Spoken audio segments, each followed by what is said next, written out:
형사사건에서 피해 회복 자료는 언제 제출해야 가장 효과적일까요? 경찰 단계에서 낼까요? 아니면 검찰이나 법원 단계에서 낼까요? 정답부터 말씀드리면 정해진 시점은 없다입니다. 각 단계마다 장단점이 있기 때문이죠. 중요한 건 언제 내느냐가 아니라 어떤 자료를 어떻게 활용할지에 대한 전략입니다. 경찰 단계에서 합의서나 공탁서를 제출하면 사건이 빠르게 종결될 수 있다는 장점이 있습니다. 하지만 너무 서두르면 오히려 불리해질 수도 있습니다. 가해자가 진심으로 반성하지 않는데도 합의를 종용하는 것처럼 비칠 수 있고, 피해 금액이 확정되지 않은 상태에서 섣불리 합의했다가 나중에 추가 피해를 주장하기 어려워질 수도 있습니다. 저희는 사건을 맡으면 먼저 범죄 유형부터 분석합니다. 절도, 성범죄, 보험사기 등 각 사건의 쟁점에 따라 피해 회복의 의미가 달라지기 때문입니다. 예를 들어 제3범죄는 피해 금액을 정확히 산정하는 것이 우선이고, 성범죄는 금전적 배상 외에 2차 가해 방지 같은 조치가 더 중요할 수 있습니다.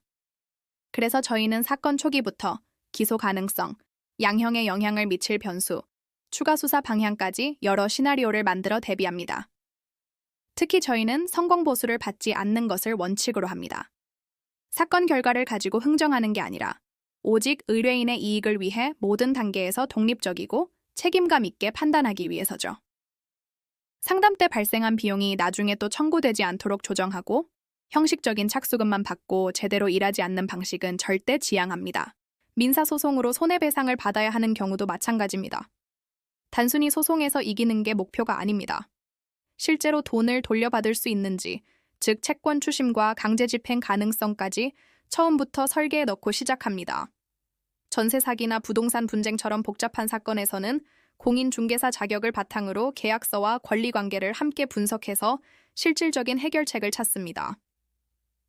이혼이나 재산분할 같은 가사 사건은 감정 싸움으로 번지기 쉽지만, 저희는 장기적인 관점에서 분쟁 가능성을 최소화하는 설계를 우선합니다. 학교 폭력이나 군인 징계처럼 특수한 절차가 필요한 사건 역시 마찬가지고요. 출입국 문제와 형사 절차가 얽힌 사건처럼 여러 분야가 엮인 경우 이를 따로 보지 않고 하나의 큰 그림으로 접근합니다.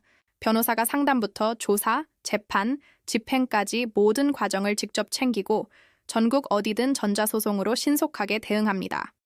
2014년 문을 연 이래로 사건 처리와 관련해 어떤 분쟁도 없었던 것은 결과를 과장하지 않고 현실적인 해결책을 제시하며 쌓아온 신뢰 덕분입니다.